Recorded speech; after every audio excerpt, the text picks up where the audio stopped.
बिस्मिल्लाहिर्रहमानिर्रहीम। अस्सलाम वालेकुम। G9 क्लास, आज हम आपके लिए क्वेश्चन नंबर 2 लेकर आए हैं एक्सरसाइज 4.1 का। इसमें पहला क्वेश्चन देखिएगा, 7x plus x Z 7x plus x Z question number 2 का part number 1 plus 7z plus Z square. शुरू की दो वैल्यूज में से हम x कॉमन ले लेंगे। यहाँ बच जाएगा सिर्फ 7 प्लस जेड। बाद की दो वैल्यूज में z कॉमन है, वो बाहर ले लीजिए, रह जाएगा 7 प्लस जेड। जब हमने चार वैल्यूज में से दो दो करके कॉमन लिया तो अब हमारे पास मज़ीद जो वैल्यूज आई हैं उनमें 7 प्लस जेड कॉमन नज़र आ रहा है, लिहाजा हम ले लेंगे 7 प्लस जेड और बचेगा x प्लस जेड। जब 7 प्लस जेड और 7 प्लस जेड बाहर कॉमन आ गया तो यहाँ से तो पूरा ये ब्रैकेट बाहर आया, सिर्फ बचा x। यहाँ से भी पूरा ब्रैकेट बाहर आ गया, सिर्फ बचा z। इसका सेकंड पार्ट देखिएगा। सेकंड पार्ट हमारे पास है 9a square b 9a square b plus का 18 ab स्क्वायर माइनस का 6 ac माइनस 12 bc। शुरू की दो वैल्यूज में 9 और ab कॉमन है, ले लीजिए। देखते हैं क्या बचता है। 9 बाहर आया, a और b बाहर आ गया, सिर्फ a अंदर बचा, प्लस 9 2 ज़ा 18, a बाहर जा चुका है, b एक बाहर है और एक अंदर, माइनस इन दोनों में कॉमन। 6 का टेबल मैच कर रहा है तो वो कॉमन ले लें, फिर किसी भी कॉमन है। माइनस इस वक्त हम बाहर कॉमन लेते हैं तो अंदर के साइन चेंज हो जाते हैं, इसलिए 6c बाहर आया, सिर्फ बचा a और अंदर माइनस का साइन जो है वो अब प्लस शो होगा। याद रखें, अगर अंदर माइनस है तो वो प्लस बन जाएगा और अगर प्लस है तो माइनस शो होने लगेगा। इस वक्त क्योंकि माइनस नजर आ रहा है तो प्लस लिखेंगे। 6 2 ज़ा 12 और b क्योंकि c बाहर कॉमन आ चुका है। ब्रैकेट हमारे पास a प्लस 2b, जबकि जैसे ही हमने a प्लस 2b बाहर लिया तो यहाँ से बच रहा है 9ab माइनस, यहाँ से a प्लस 2b बाहर आया तो बचा माइनस का 6c। ये फैक्टर्स बन गए। सेकेंड पार्ट के बाद इसका थर्ड फोर्थ पार्ट देखते हैं।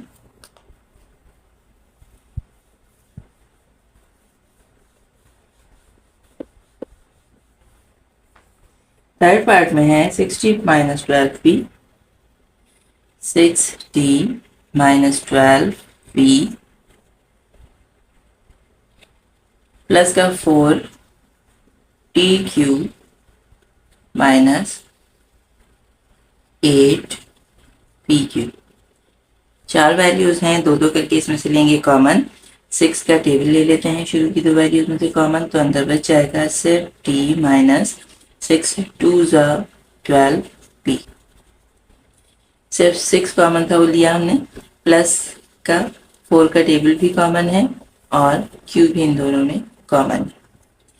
तो हमारे पास 4q जब बाहर आया अंदर बच गया t माइनस 4 2 ज़ा 8, q बाहर है, सिर्फ रहा p। t माइनस 2p और t माइनस 2p दोनों में कॉमन, लिहाजा t माइनस 2p। पूरे ब्रैकेट को कॉमन लिया, रह गया 6 प्लस 4q। ये आपके फैक्टर्स बन गए। इसका थर्ड पार्ट करने के बाद इसका फोर्थ पार्ट देखिएगा। ये हमारे पास थर्ड पार्ट और अब हम इसका फोर्थ पार्ट कर रहे हैं। R square plus 9rs minus 7rs minus 63s square. शुरू की दो वैल्यूज में r कॉमन है, r ले लें बाहर, बचेगा r प्लस 9s। इसलिए कि r स्क्वायर 2 थे, एक आर बाहर आया, एक अंदर रहा। माइनस का साइन यहाँ से ले लीजिए, 7 का टेबल भी कॉमन है वो हमने ले लिया, और एस दोनों में मैच कर रहा है। जो छोटी पावर होती है उसे कॉमन लिया जाता है। यहाँ से माइनस और 7 एस बाहर आ गया है, सिर्फ बचा आर, और माइनस का साइन बाहर कॉमन लिया, अंदर का साइन चेंज होगा। 7 9 63, एक एस बाहर आ गया है तो बचा एक एस। आर प्लस 9s हम कॉमन ले लेंगे, आर प्लस 9s। जैसे ही आर प्लस 9s बाहर लिया कॉमन, सिर्फ बचा are, minus are plus 9s बाहर लिया तो बचा माइनस का 7s। इसके फोर्थ पार्ट का के फैक्टर्स भी बन गए। बाकी इसके लास्ट के 2 पार्ट्स रह गए हैं, वो देखते हैं।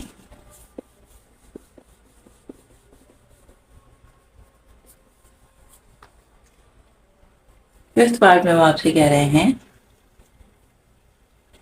Y square upon 4, Y square upon 4 minus का Y square Z upon 4 minus Z square T upon 9 plus Z cube T upon 9।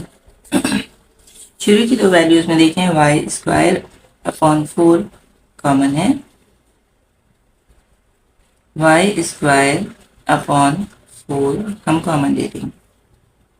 यानी यूँ कहें कि अपॉन में से तो नीचे दोनों तरफ हमें 4 दिख रहा है और ऊपर वाई स्क्वायर बाहर।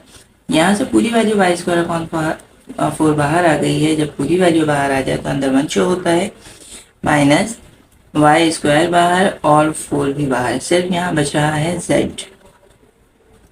इन दोनों वैल्यूज में देखें, मैं माइनस का साइन कॉमन लूंगी और अपॉन का 9 मैच कर रहा है, उसे कॉमन लिया जाएगा, जबकि z स्क्वायर और z पावर 3 साथ में t भी कॉमन है, तो हम छोटी पावर z स्क्वायर t को बाहर ले लेंगे as a common.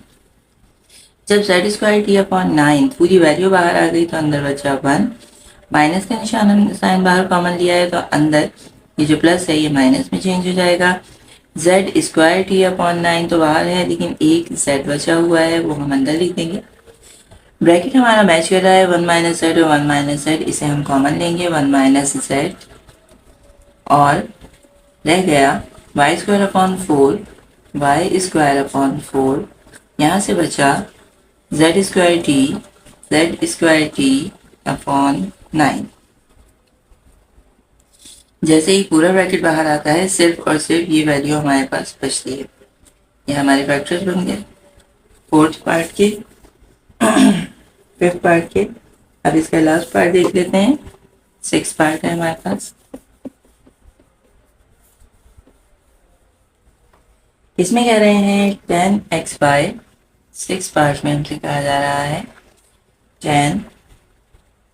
10x by upon 11 plus 5x by X Z upon 11 minus 14 Y square upon 11 minus 7 by Z upon 11 सब में कॉमन है, लिहाजा 11 के बाहर कॉमन ले लें।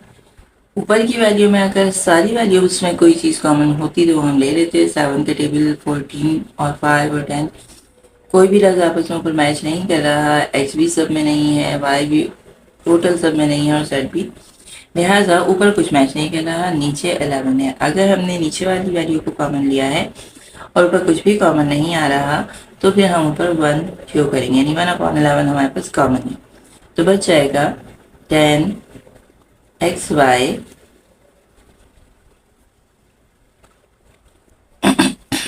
प्लस का 5xz minus 14 Y square minus 7yz।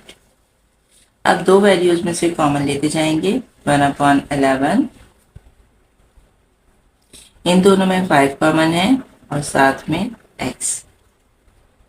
लिहाजा 5 का टेबल पढ़ें तो 5 2 10, x भी बाहर आ गया, सिर्फ बचा y प्लस 5 और x बाहर है तो सिर्फ बचा z। इन दोनों में से पहले तो लेंगे हम माइनस, फिर लिया हमने 7y, क्योंकि y यहाँ भी है और यहाँ भी, y की छोटी पावर हमने ले ली। 7 2 14, सिर्फ एक y अंदर बच गया। माइनस का साइन जैसे ही हमने बाहर लिया, अंदर का साइन चेंज हो गया, प्लस में चेंज हो गया। 7y बाहर, सिर्फ बचा z। 2y plus z, 2y plus z match कर रहा है 1/11। 2y प्लस z को हमने कॉमन दिया, जैसे ही यहाँ से 2y प्लस z कॉमन दिया, यहाँ बचा 5x, और यहाँ से लिया 2y प्लस z तो यहाँ बचा -7y। नेक्स्ट स्टेप में कुछ नहीं कर रहे, सिर्फ और सिर्फ ये बराबर जो स्क्वायर ब्रैकेट है इसको हटा रहे हैं। 2y प्लस z और 5x माइनस 7y। ये था क्वेश्चन नंबर 2, जिसमें हमारे पास 6 पार्ट्स थे। आई होप आपको ये क्वेश्चन समझ में आए होंगे। अगर समझ में आया तो अपना फीडबैक जरूर दीजिएगा, कमेंट्स में बताइएगा। नेक्स्ट क्वेश्चन तक के लिए इजाज़त दीजिए। अल्लाह हाफिज़।